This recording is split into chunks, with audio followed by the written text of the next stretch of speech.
नमस्कार, जय शिवराय. यम्मी आणि super tasty ragda special चटणी पाहण्यासाठी माझ्या चॅनलवर तुम्ही जाऊन फुल व्हिडिओ पाहू शकता.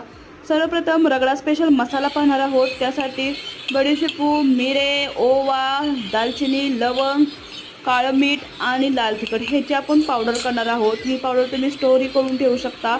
यामध्ये पाणी घालायचे नाही, अशी सुकी पावडर करायची. आणि आपण दही रगड्यामध्ये वापरणार आहोत.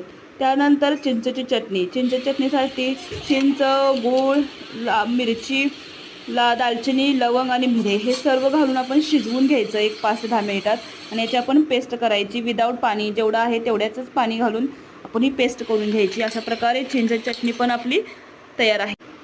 सर्वांना आवडणारं तिखट पाणी हे आपण पाणीपुरी रगड्यात सगळ्यात वापरू शकतो.